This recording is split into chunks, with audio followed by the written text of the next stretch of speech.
Hello everyone. Today I'm going to show you how to do the basket weave project. It's actually kind of simple. The problem is there is a ton of steps, and you need to make sure that you follow the correct steps in order, because if you don't, that's where you're going to get messed up. So let's take a look at the project completed, and then we can talk about it and then walk ourselves through it. So here you can see the final project, and I'm actually going to hide these grid here so this way we can actually see it. You can see how these lines look like they're weaving in and out. There's a couple little mistakes, I think just computer glitches. I think if I exported this, it might just disappear, but I'm not quite sure why they're coming through, but we can always analyze that another time. But you can see the appearance of basically a weave going in and out. Basically up and down and left to right. They're kind of going up and over each other and then below it, and creating essentially a basket weave effect. So it's important that you have an image that you can work with easily. This does work with anything. However, obviously something that has like a nice even image where there's not too many darks, not too many brights. It's kind of nice and neutral.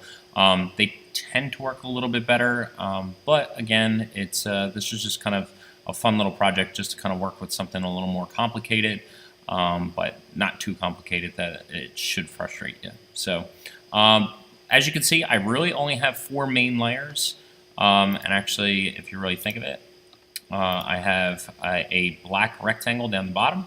I have 1 image layer with 2 layer masks. That same image with 2 different layer masks as these. We'll explain that later on.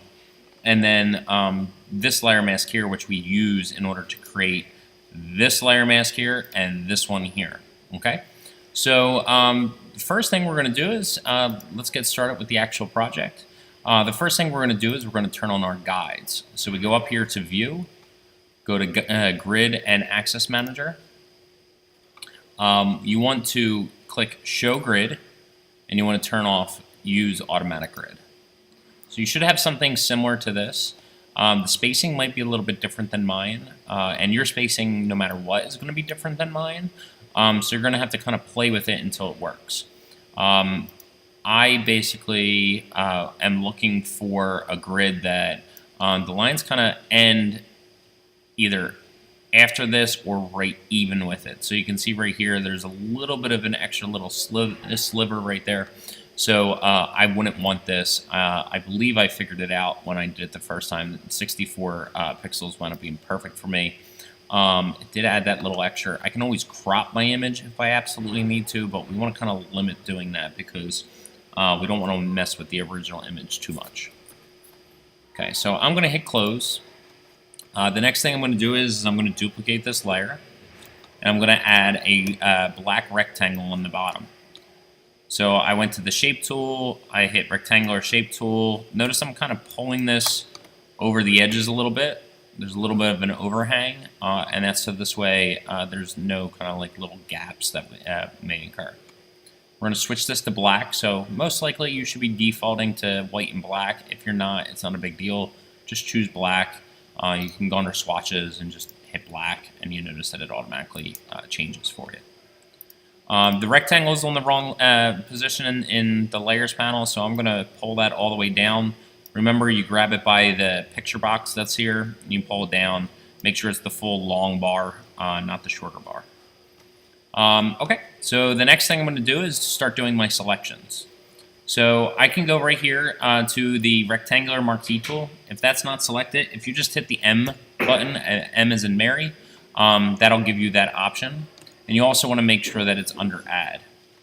We're going to click 3 rows at a time. And I'm sorry, we're actually going to do vertical columns first. My apologies.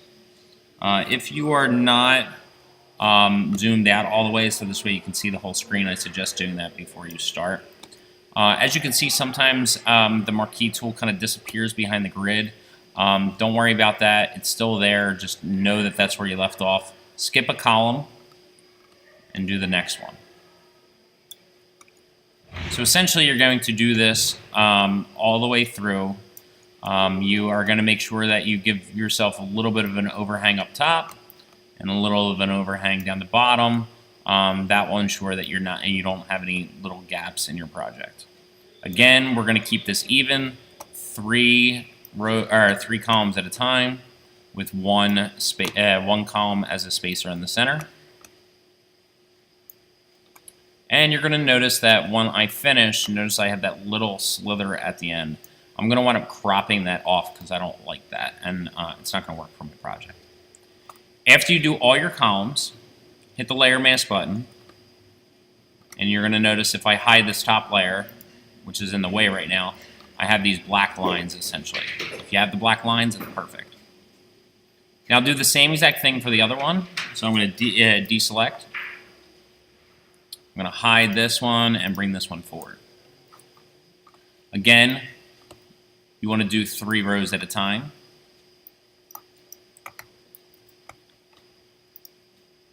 If you mess up one, just hit Command-Z to undo it, because if you click off like I just did, it winds up getting rid of all of your selections, and you don't want to do that. Just pay attention to where you start it, so this way, just in case some of those lines are hidden, like I was talking about, just in case that occurs, you want to make sure that you don't leave that where you can't be able to see it. So we have one little extra here that's perfect. I could crop it down where this is the edge to it, which I actually might choose to do. I'm going to take a look at how it looks first before I do it. All right.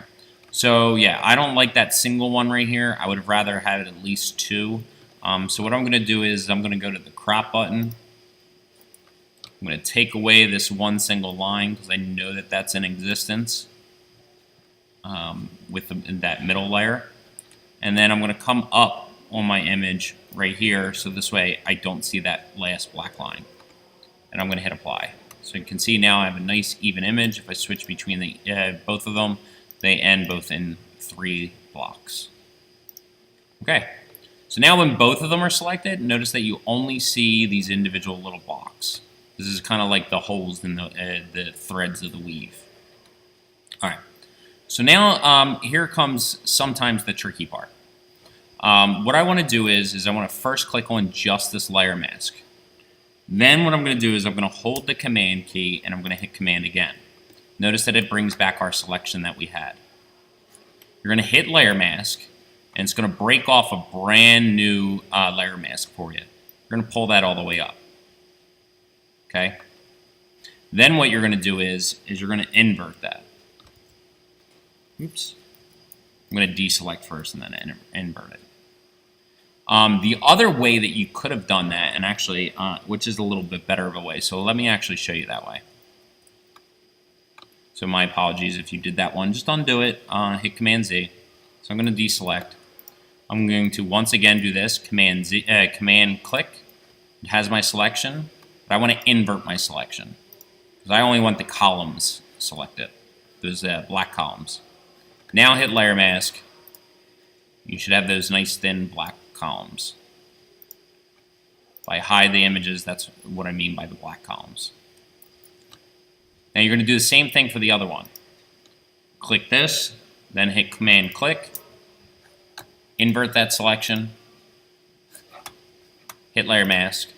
Ooh, I'm sorry. You are actually going to click this layer, and instead of hitting layer mask, what you're going to do is you're going to go up to Edit, Fill, and we're going to fill that with black. So, or white, I'm sorry. The custom color should automatically be white for you. So that will create that cross thread. So I'll go over that one more time just because I did mess that up myself. I am learning this, so remember that. So again, the first time around we click this, we hit Command click, we inverted the selection, hit layer mask, brought it up. The second time we hit Command click, then we clicked on this layer mask, inverted the selection, edit, fill, and we filled it with that custom color, which should be white. If it's not white, you just select the white. Now we should have these cross threads. From these cross threads, we're going to use this twice, the same layer twice for each of these. So the first time around, I'm going to deselect first. Then I'm going to hit Command click so it has just the white blocks selected. I'm going to go to Select, Edit Selection as Layer, and then you should have these red blocks, or they're kind of pink, but they're actually red. I'm going to switch to white. I'm going to choose the paint bucket. I'm going to start with the first corner, and I'm going to go up and down. So up, down, up, down, up, down, up, down, creating a checkerboard. I like doing the up and down because it does it a little bit quicker for you. And in this last row, I'm just going to click that. Now you're going to click this layer here. Make sure not the layer mask, but the layer. And then hit Layer Mask. Deselect and do the same thing again for the other one, but instead of starting with the first one, you're going to start with the second one. So again, I'm going to repeat those last steps. I'm going to hit Command click, select, edit selection as layer. Instead of starting with the first one, I'm going to start with the second one. And I'm going to kind of backtrack a little bit so now I can do my up and down easily.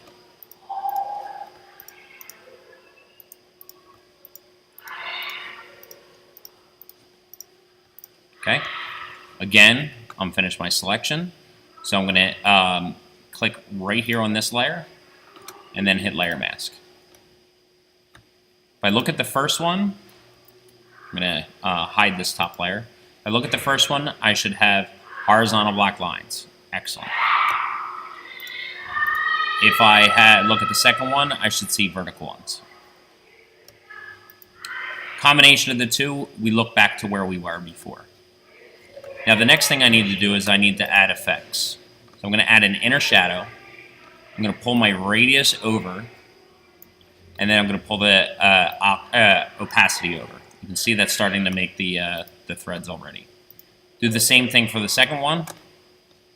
Inner shadow, radius over, opacity over, and we can hide the grid. And now it looks like it's done. I do have these extra lines. They happened again, so they might not be a mistake.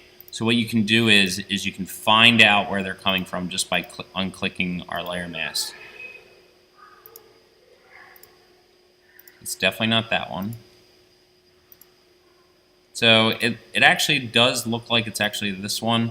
It looks like the effects is being applied since I did it to the picture. Maybe instead of the picture, you can mess around and see if maybe if you just apply it to a layer mask, but I don't think it works. So let's just give it a chance. Let's see if it works. If it doesn't, it doesn't. No, it doesn't. So you do need to make sure that your effects are on this top layer. If for some reason you wanted to try to get rid of that, most likely you would have to mess with that the paintbrush, and probably would be a little bit more complicated than it really needs to be. We can leave it. There's that little illusion of it. So it looks like if I click on this layer mask, that top one, grab a black brush, I can just come in here and get rid of the majority of it if I wanted to. If you really, really want yours to look great, that's what you're going to want to do. So be careful of where you're doing it. It looks like if maybe we select these columns and then come back onto here, it looks like we might be able to do it. Now it does mess that up. So if you have any questions, let me know. That was just me kind of playing around with it at the end. You don't necessarily have to do all that stuff. The basket weave is in effect, so we are done with this project. If you have any questions, let me know, and good luck.